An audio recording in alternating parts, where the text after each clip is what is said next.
এই সড়কটির প্রায় 1 কিলোমিটার রাস্তা এটি পাকাকরণ করা হবে এবং এইখানে 5000 স্কোয়ার ফিটের একটি প্ল্যাটফর্ম রেডি করা হবে, যেখানে লোকজন তাদের ধান মাড়াই থেকে শুরু করে ধান শুকানো থেকে শুরু করে একদম প্রক্রিয়াজাত করে যার যে বাড়ির দিকে নিয়ে যেতে পারবে। 2008 সালে হক ফাউন্ডেশন স্থাপন করার মাধ্যমে আমরা এই অঞ্চলের মানুষের আর্থসামাজিক উন্নয়নে ভূমিকা রাখছি। তখন আমি ইউনিভার্সিটির ছাত্র ছিলাম।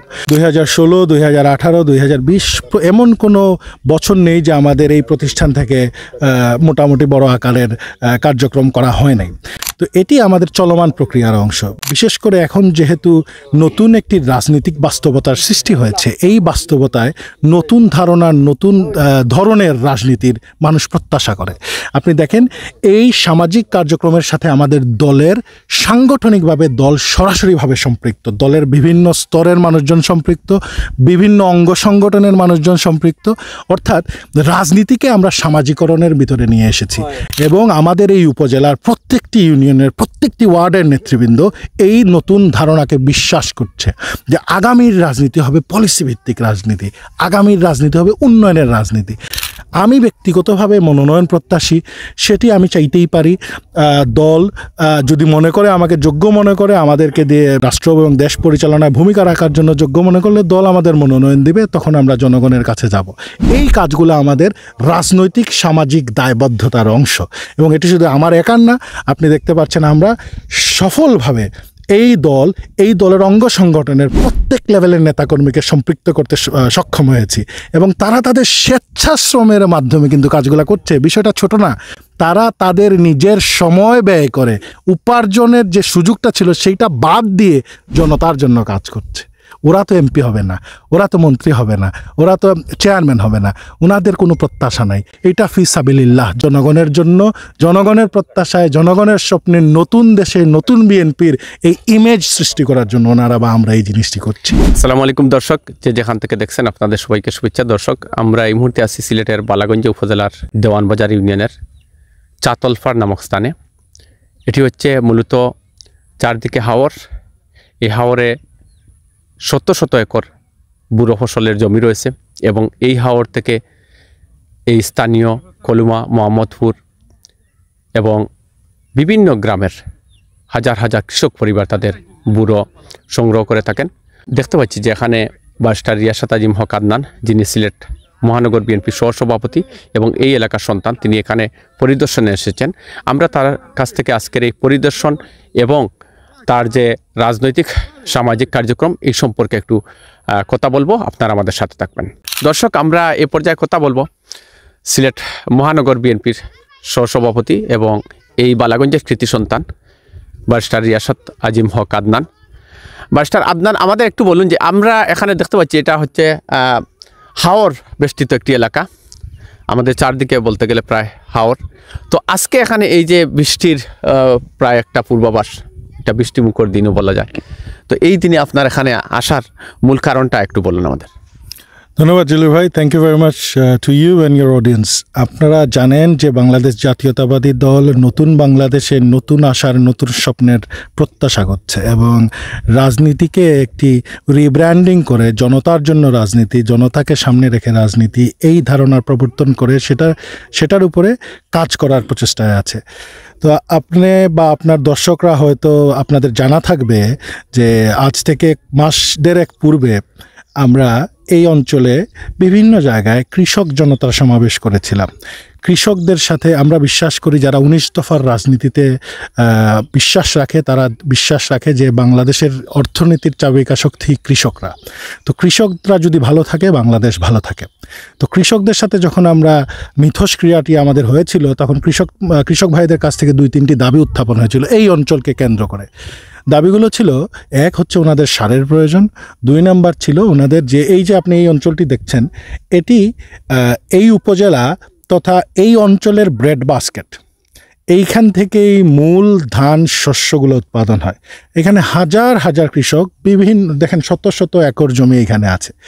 তো ওনাদের একটা দাবি ছিল যে এই বিশাল অঞ্চলে যখন ওনারা ধান কাটেন তখন ওনাদের পানির খুব খাবার পানির খুব সমস্যা হয়। তো ওনাদের দাবি ছিল আমাদেরকে এখানে খাবার পানির যদি একটা ব্যবস্থা করে দেওয়া হয় তখন আমাদের 1 কিলোমিটার 1.5 কিলোমিটার দূরে দূরে বাড়িতে হেঁটে হেঁটে পানি সংগ্রহ করতে আর হবে না। তো এই একটা দাবি ছিল। 3 নম্বর দাবি যেটি ছিল সড়কগুলোকে আপনার চলাচল উপযোগী করা, যাতে ধান কেটে আপনার নিয়ে যাওয়া যেতে পারে, যাতে কোনো মানে পানির উপরে উঠে, যাতে কাদার উপরে উঠে যাতে ধানটা সঠিকভাবে তাদের যার যার বাড়িতে নিয়ে যেতে পারে। তো আপনি শুনে আনন্দিত হবেন, আমরা ইনশাল্লাহ 3টি অনুরোধই রাখতে সক্ষম হয়েছি। বাংলাদেশ জাতীয়তাবাদী দল এই দেওয়ানবাজার ইউনিট বিএনপির কাছে আমি এই জন্য কৃতজ্ঞ, এই উপজেলা বিএনপির নেতৃবৃন্দের কাছে আমি কৃতজ্ঞ, আমার কৃষক দলের নেতৃবৃন্দের কাছে আমি কৃতজ্ঞ, বিশেষ করে শ্রমিক দল, ছাত্রদল সহ যারা স্বেচ্ছাশ্রমের বিনিময়ে এই প্রজেক্টগুলো আমাদের বাস্তবায়ন করতে সক্ষম হয়েছেন। এই প্রজেক্টগুলো আসলে ছোট ছোট প্রজেক্ট, এমন বড় এমন বৃহৎ আকারের কিছু না, কিন্তু এটি একটি প্রথম ধাপ যে আমরা রাজনীতিকে নতুন স্টাইলে, নতুন আঙ্গিকে, নতুন জমানার রাজনীতিতে নিয়ে আসতে যাচ্ছি, যেখানে জনগণই প্রথম। আচ্ছা, তো এই যে সড়কের বিষয়ে আমরা বললেন, আপনি সড়কের বিষয়টি আরো একটু যদি বিস্তারিত বলেন। যে দেখেন, আমরা তো যখন একটা মানে এলাকার কোনো সমস্যার যখন সমাধানের উদ্যোগ নেওয়া হয়, সেখানে স্বল্পমেয়াদী, মধ্যমেয়াদী এবং দীর্ঘমেয়াদী একটি পরিকল্পনার বিষয় আছে। তো এই যে কাজগুলো হয়েছে, এই কাজগুলো হয়েছে মূলত স্বল্পমেয়াদে সমস্যাটার সমাধান করার জন্য। এটিকে যদি আপনি টেকসই সমস্যার সমাধানে যেতে হয়, তাইলে আপনি বুঝতে হবে এই এলাকার মানুষের মূল সমস্যা বা চাহিদাগুলো কী। এই জায়গাটা দিয়ে, এই দেখেন, এই স্লোপ দিয়ে উঠে ওই 1 কিলোমিটার দূর পর্যন্ত মূল গ্রামের রাস্তা, ডিস্ট্রিক্ট বোর্ডের সড়ক যেটা। তো সেই সড়কে যদি উৎপাদিত পণ্যগুলো নিয়ে যেতে হয়, তখন এই সড়কটিকে একটি পূর্ণাঙ্গ পাকা অবকাঠামোয় নিয়ে যেতে হবে। এটি হচ্ছে একটি বিষয়। 2 নম্বর বিষয় হচ্ছে এই যে কাদামাটিতে দেখেন ওই যে মহিলা দেখতে পাচ্ছেন, যে উনি যে আপনার ওনার ধান থেকে ধান আলাদা করতেছেন, খড় থেকে ধানটা আলাদা হচ্ছে, তো এইটা কিন্তু কাঁচা মাটিতে হচ্ছে। তো এইটা যদি একটি পাকা অবকাঠামোয় হইতো, তখন বৃষ্টি আসলেও তাদের এই কার্যক্রমটা বন্ধ হইতো না। তো এটির আলোকে আমরা বাংলাদেশ কৃষি অধিদপ্তর, কৃষি ডেভেলপমেন্ট অথরিটির সাথে আলোচনা করেছি, যোগাযোগ করেছি, ধর্ণা দিয়েছি, এবং ওনারা আমাদের আশ্বস্ত করেছেন যে এই সড়কটির প্রায় 1 কিলোমিটার রাস্তা এটি পাকাকরণ করা হবে, এবং এইখানে 5000 স্কোয়ার ফিটের একটি পাকা স্থাপনা কি করা হবে, যেখানে প্ল্যাটফর্ম রেডি করা হবে, যেখানে লোকজন তাদের ধান মাড়াই থেকে শুরু করে, ধান শুকানো থেকে শুরু করে একদম প্রক্রিয়াজাত করে যার যে বাড়ির দিকে নিয়ে যেতে পারবে। তো এটি আমরা যেটি জানতে পেরেছি যে এটি একনেকে অনুমোদন হয়েছে। এটি এই বর্ষার পরে অক্টোবর নভেম্বর দিকে কাজ শুরু হওয়ার আমরা আশা করছি। তো এটি যদি বাস্তবায়ন করা সম্ভব হয়, তখন কি হবে যে এই এলাকার উৎপাদনের মাত্রাটা বৃদ্ধি পাবে, খরচ কমে আসবে, উৎপাদন খরচ কমে আসবে। এর সুফল স্বল্পমেয়াদে কৃষক পাবে, মধ্যমেয়াদ তথা দীর্ঘমেয়াদে সাধারণ জনগণ তার কম দামে তার উৎপাদিত বা চাহিদার পণ্যটা পেতে পারবে। আমরা জানি যে সাংগঠনিকভাবেও আপনি একটা কাজ করছেন, টিমওয়ার্ক করছেন, আপনি আসন্ন জাতীয় সংসদ নির্বাচনে মনোনয়ন প্রত্যাশী। তো এই উদ্দেশ্যকে সামনে রেখে আপনি আমাদের একটু বলুন যে আপনার দলীয় নেতাকর্মীদের সার্বিক পরিস্থিতি এখন কীরকম? আচ্ছা, এইখানের সাথে আমি আপনার সাথে বিনয়ের সাথে দ্বিমত পোষণ করছি যে একটি 2টি দিক। একটি হচ্ছে যে এটিকে সামনে রেখে আমরা করছি না, আমরা কিভাবে কি দেখেন, 2008 সালে হক ফাউন্ডেশন স্থাপন করার মাধ্যমে আমরা এই অঞ্চলের মানুষের আর্থসামাজিক উন্নয়নে ভূমিকা রাখছি। তখন আমি ইউনিভার্সিটির ছাত্র ছিলাম। 2016, 2018, 2020 এমন কোনো বছর নেই যে আমাদের এই প্রতিষ্ঠান থেকে মোটামুটি বড় আকারের কার্যক্রম করা হয় নাই। তো এটি আমাদের চলমান প্রক্রিয়ার অংশ। বিশেষ করে এখন যেহেতু নতুন একটি রাজনৈতিক বাস্তবতার সৃষ্টি হয়েছে, এই বাস্তবতায় নতুন ধারণার, নতুন ধরনের রাজনীতির মানুষ প্রত্যাশা করে। আপনি দেখেন, এই সামাজিক কার্যক্রমের সাথে আমাদের দলের সাংগঠনিকভাবে দল সরাসরিভাবে সম্পৃক্ত, দলের বিভিন্ন স্তরের মানুষজন সম্পৃক্ত, বিভিন্ন অঙ্গ সংগঠনের মানুষজন সম্পৃক্ত। অর্থাৎ রাজনীতিকে আমরা সামাজিকরণের ভিতরে নিয়ে এসেছি, এবং আমাদের এই উপজেলার প্রত্যেকটি ইউনিয়নের প্রত্যেকটি ওয়ার্ডের নেতৃবৃন্দ এই নতুন ধারণাকে বিশ্বাস করছে যে আগামীর রাজনীতি হবে পলিসি ভিত্তিক রাজনীতি, আগামীর রাজনীতি হবে উন্নয়নের রাজনীতি। আমি ব্যক্তিগতভাবে মনোনয়ন প্রত্যাশী, সেটি আমি চাইতেই পারি। দল যদি মনে করে আমাকে যোগ্য মনে করে, আমাদেরকে দিয়ে রাষ্ট্র এবং দেশ পরিচালনায় ভূমিকা রাখার জন্য যোগ্য মনে করলে দল আমাদের মনোনয়ন দিবে, তখন আমরা জনগণের কাছে যাব। এই কাজগুলো আমাদের রাজনৈতিক সামাজিক দায়বদ্ধতার অংশ, এবং এটি শুধু আমার একার না। আপনি দেখতে পাচ্ছেন আমরা সফলভাবে এই দলের অঙ্গ সংগঠনের প্রত্যেক লেভেলের নেতাকর্মীকে সম্পৃক্ত করতে সক্ষম হয়েছি, এবং তারা তাদের স্বেচ্ছাশ্রমের মাধ্যমে কিন্তু কাজগুলো করছে। বিষয়টা ছোট না, তারা তাদের নিজের সময় ব্যয় করে উপার্জনের যে সুযোগটা ছিল সেইটা বাদ দিয়ে জনতার জন্য কাজ করছে। ওরা তো এমপি হবে না, ওরা তো মন্ত্রী হবে না, ওরা তো চেয়ারম্যান হবে না, ওনাদের কোনো প্রত্যাশা নাই। এটা ফি সাবিলিল্লাহ, জনগণের জন্য, জনগণের প্রত্যাশায়, জনগণের স্বপ্নে নতুন দেশে নতুন বিএনপির এই ইমেজ সৃষ্টি করার জন্য ওনারা বা আমরা এই জিনিসটি করছি। আচ্ছা, তো ওই যে আপনি বললেন যে রাজনীতিকে সামাজিকরণ, রাজনীতি তো জনগণের জন্যই এবং জনগণের প্রয়োজনেই করা হয়, তো এটাকে আবার রাজনীতিকে সামাজিকরণ, এই বিষয়টা একটু আমাদের দর্শকদের আপনি একটু বিশদভাবে বলুন। দেখুন, যে প্রথাগত রাজনীতি এক ধরনের রাজনীতি ছিল, গত 30-40 দশকের রাজনীতি এক ধরনের রাজনীতি ছিল, আগামীর রাজনীতি আরেক ধরনের রাজনীতি হবে। আমাদের যে রাজনীতির কালচার বা কৃষ্টি কালচার বা যে জিনিসগুলো আমরা দেখে বড় হয়েছি, সেটি হচ্ছে একজন নেতা হচ্ছে উনি জমিদার হয়ে যাচ্ছে, এই এলাকার হর্তাকর্তা হয়ে যাচ্ছে। আমার নেতা জনাব তারেক রহমান বলছেন না, এটি আর হবে না। এখন যদি আপনি রাজনীতি করতে হয়, জনগণের পিছনে আপনি ঘুরতে হবে। দেখেন, এই বৃষ্টির মধ্যে কাদা মেরায় আমরা এই যে গাড়ি রেখে মোটরসাইকেলে উঠে ফোর্স থেকে উঠে এখানে আমরা এসেছি, কী জন্য এসেছি? এইখানে জনগণের সমস্যাগুলো যদি আমি না আসি, আমরা দলের লোকজন না আসে, না দেখে অনুধাবন করতে পারবে না, তাহলে সেটা সমস্যার সমাধানটা কিভাবে হবে? তো এই জন্য এই কাজটাই করাটাই হচ্ছে রাজনীতির দলের পাশাপাশি এলাকার মানুষকে সম্পৃক্ত করে রাজনৈতিক কর্মকাণ্ড তথা সামাজিক উন্নয়নের বিকাশের ভূমিকা রাখা, এইটাই সামাজিক রাজনীতি। তো এই সামাজিক রাজনীতি আপনি যেভাবে করছেন, আপনার দলের অন্যান্য নেতৃবৃন্দরাও কি এই রাজনীতিকে সামাজিকরণের প্রক্রিয়ার সাথে সক্রিয় আছেন? আমি বিশ্বাস করি বাংলাদেশ জাতীয়তাবাদী দলের আগামীর রাজনীতিতে যারা ভূমিকা রাখবে, যারা রাজনীতি এই দলের সাথে সম্পৃক্ত হবে, তারা বাংলাদেশ ফার্স্ট তথা বাংলাদেশপন্থী রাজনীতি বিশ্বাস করে এই দলে আসবে। এবং দেশ বলে তো আসলে কোনো জিনিস নাই, দেশ মানে দেশের জনগণ। অর্থাৎ দেশকে যদি ভালোবাসতে হয়, দেশপন্থী কোনো কাজ করতে হলে জনপন্থী কাজই করতে হবে। তো যদি রাজনীতি করতে হয়, জনতার পেছনেই আসতে হবে। যদি রাজনীতি করতে হয়, এই বাংলার অবকাঠামোয় কাদা মারিয়েই চলতে হবে। এটাই আগামীর রাজনীতি, এটাই বর্তমান রাজনীতি, এটাই আসল রাজনীতি। তো এখানে আমরা দেখলাম কিছুক্ষণ আগে কিছু শিশুদের সাথেও, আপনি স্কুলের শিশুরা, তাদের সাথেও একটু কথা বললেন, তারাও আপনাকে ব্যক্তিগতভাবে কুশল বিনিময় করেছে। তো এই শিশুদের নিয়ে আসলে আপনাদের ভাবনাটা কি? হ্যাঁ, দেখুন, এটা তো আমার পিতৃভূমিই বলা যায়। তো এখানের মানুষজনের সাথে আমার সম্পর্কটা তো আসলে ব্যক্তিগত পর্যায়ের। তো ওনাদের অনেকেই আমি চিনি। তো ওনারা খেলাধুলা করতে চাচ্ছে, তো খেলাধুলার কিছু সামগ্রী ওনাদের দরকার। তো এটা বড় ভাই হিসেবে চাইতেই, পাড়ার বড় ভাই হিসেবে চাইতেই পারে। তো এটা কোনো বিষয় না। ওরা দেখেন, ওরা আমাদের ভবিষ্যৎ। আপনি দেখেছেন ওরা কি স্মার্টলি কথা বলে? হ্যাঁ, আপনিই বলছিলেন ভাই 60 বছরের এক ভদ্রলোক তো এরকম কথা বলতে পারে না। এটি আমাদের সুন্দর ভবিষ্যতের ইঙ্গিত করে দেয়। এই অজপাড়া গায়ে, এই গ্রামে অঞ্চলে ইন্টারনেট বা আধুনিকতার ছোঁয়ায় তারা যে স্মার্টলি কথা বলতেছে, তারা আমাদের স্বপ্ন দেখাচ্ছে যে এই অঞ্চলে এরকম আর থাকবে না।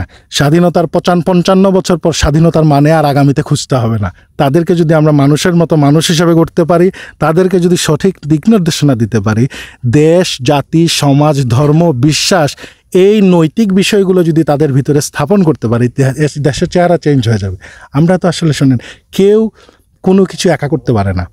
আমরা যে ভিশন, যে মিশন নিয়ে আমার নেতার নির্দেশনায়, স্বপ্নে যে আমরা স্বপ্ন দেখা শুরু করেছি, যে স্বপ্নের আমরা সারথি হয়েছি, এটির লক্ষ্য এবং উদ্দেশ্যে শিশুরাই। তো তারাই আমাদের দীর্ঘমেয়াদে, তারাই আমাদের মূল ফসল, তারাই বাংলাদেশকে 21 শতাব্দীর শেষের দিকে আপনার চ্যালেঞ্জগুলো তারাই মোকাবেলা করবে। তাদের জীবনকে সহজ করা, তাদের জীবনকে সুন্দর করা, এটিই রাজনীতির মূল বিষয়। তো বারিশ সাহেব, আদনান, একটা বিষয়, আপনি যেহেতু জাতীয়তাবাদী দল বিএনপির রাজনীতির সাথে জড়িত রয়েছেন এবং আপনি রাজনৈতিক পরিবারের সন্তান, আপনার বাবা জনাব এম এ হক এই সিলেটের বিএনপির একজন কিংবদন্তি নেতা ছিলেন। তো আমি আপনার কাছে একটু জানবো যে আমি দেখছি যে সাম্প্রতিক সময়ে আপনি জাতীয় অনেক বিষয় নিয়েও কথা বলছেন, বিশেষ করে আমাদের এই যে মায়ানমারের সাথে আমাদের একটা বিষয় এবং করিডোর এই প্রসঙ্গে আমরা দেখলাম যে আপনি কলামও লিখেছেন আমাদের সিলেটের ঢাকার। তো এই বিষয়টি একটু বলুন। দেখুন, রাজনীতি বাংলা মানে এই গ্লোবালাইজেশন পলিটিক্সে, গ্লোবালাইজেশনের এই যুগে, বিশ্বায়নের এই যুগে কোনো দেশ কোনো দ্বীপ রাষ্ট্র না। একটি দেশ কেউ বলতে পারবে না দে আর অ্যান আইল্যান্ড, তারা একা থাকে। প্রত্যেকটি দেশই আন্তর্জাতিক রাজনীতির একটি অংশে থাকে। তো এইখানে আমরা বাংলাদেশ জাতীয়তাবাদী দল দিয়ে আদর্শে বিশ্বাস করি যে আমরা মনে করি, দেখেন, আমাদের বিদেশে কোনো প্রভু নাই, আমাদের বিদেশে বন্ধু আছে, আমাদের দেশের স্বার্থই আমাদের স্বার্থ, জনতার স্বার্থই আমাদের স্বার্থ, মানচিত্র এবং সার্বভৌমত্বই আমাদের রাজনীতির মূল কেন্দ্র। বিএনপির অনেক আপনি বদনাম খুঁজে বের করতে পারবেন, কিন্তু একটা গুণ আপনাদের স্বীকার করতে হবে, এই দল যতক্ষণ রাষ্ট্র ক্ষমতায় ছিল 1 ইঞ্চি জমি এই দল কারোর জন্য ছাড়ে নাই।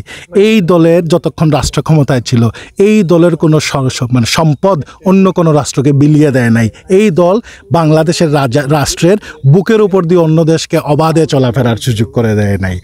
এই দলের এটি মূল বিষয় যে বাংলাদেশপন্থী, বাংলাদেশ ফার্স্ট রাজনীতির একমাত্র যৌক্তিক বিকল্পই হচ্ছে বাংলাদেশ জাতীয়তাবাদী দল।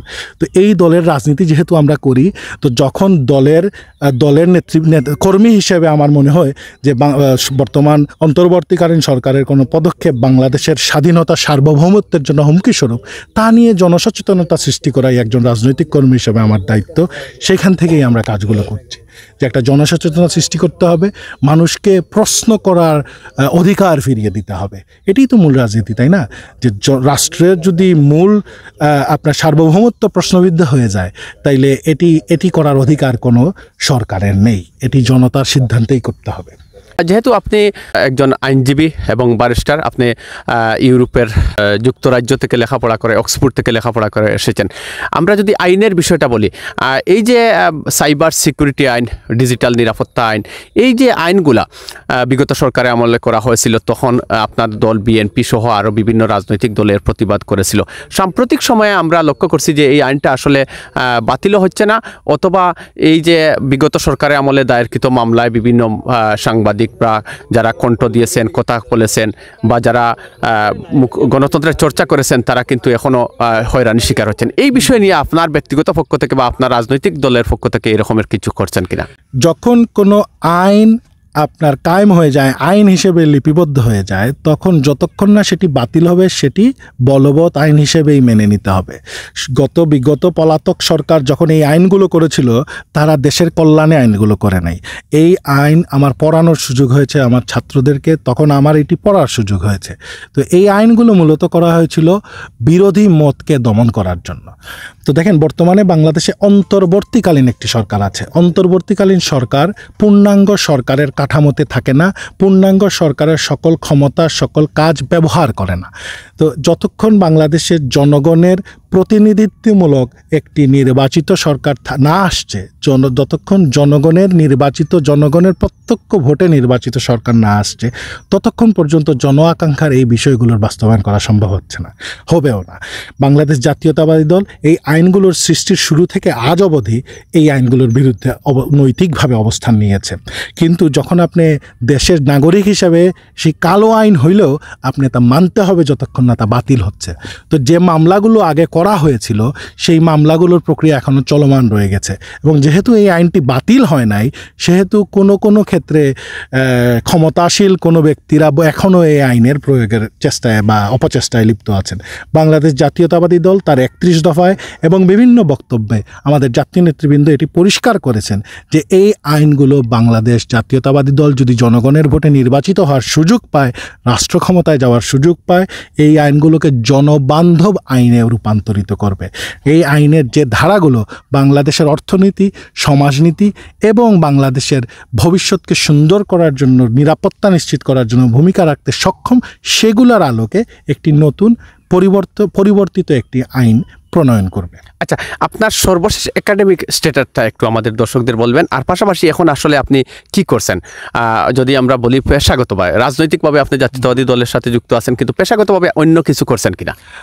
দেখুন, আমি একজন আইনজীবী হিসেবে নিবন্ধিত, কিন্তু বর্তমানে আমি মূলত আমাদের রাজনীতি এবং আমার পৈতৃক যে ব্যবসা সেটি আমাদের পেশা। এবং আমি একটি ইউনিভার্সিটিতে আগে বেশি সময় ক্লাস নিতাম, এখন সপ্তাহে 2টি ক্লাস নেই।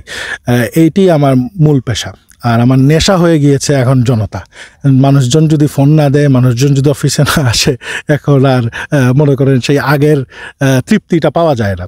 তো আগে একটা বিষয় ছিল যে মূল পেশাগুলোতে ছিল, এখন ওই মূল পেশাই হচ্ছে আমার রাজনীতি এবং আমার পৈতৃক ব্যবসা। তো এই জনগণকে নিয়ে যখন এত আপনার আশাবাদ বা এই জনগণের সাথেই আপনি মিলেমিশে কাজ করার যখন আপনার উচ্চাসা, এই জনগণের কাছ থেকে সাড়া কতটুকু পাচ্ছেন?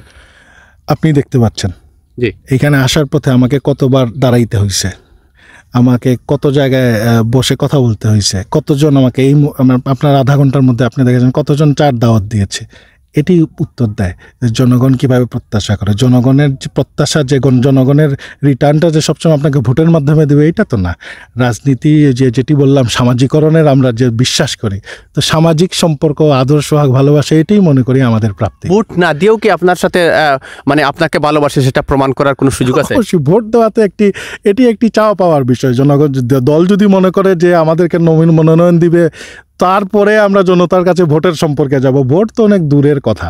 জনতার সাথে আত্মার সম্পর্ক, রক্তের সম্পর্ক, আলোচনার সম্পর্ক, চলাফেরার সম্পর্ক, এটাই মূল বিষয়। ভোট তো সব মিলিয়ে আসলে রাজনীতিটা এখন সামাজিকরণই হয়ে যাচ্ছে। রাজনীতি আপনি সামাজিকরণ করতে হবে, সমাজের পেছনে আসতে হবে, সমাজকে সামনে রেখে চলতে হবে, এটাই রাজনীতির মূলনীতি হয়ে যাবে। তো নেতাদের টিকে থাকাটাও মানে সামাজিকরণের উপরেই নির্ভর করে না? যে নেতার পেছনে কোনো মানুষ নেই, যে নেতার পেছনে সমাজ নেই, সে কোনো নেতা নয়। নেতার একটা মাপকাঠি এখন সামাজিকরণের আপনি মাধ্যমে। ঘাড় ঘুরাবেন, ঘাড় ঘুরে পিছনে তাকিয়ে দেখবেন আপনার সাথে জনতা আছে কিনা। যদি জনতা থাকে আপনি নেতা, যদি জনতা না থাকে আপনি কেউ না। ব্যারিস্টার আদনান, আপনাকে ধন্যবাদ অনেক সময় দেওয়ার জন্য। এবং এই যে দেখতে দেখতে আসলে বৃষ্টি শেষ হয়ে গেছে, এখন রোদ। তো এই আপনাদের নতুন রাজনীতির, নতুন স্বপ্নের, নতুন সম্ভাবনার আসার জন্য এই রোডটা মেঘের কোল থেকে বেরিয়ে এসেছে বোধহয়। শুভকামনা রইল। Thank you very much.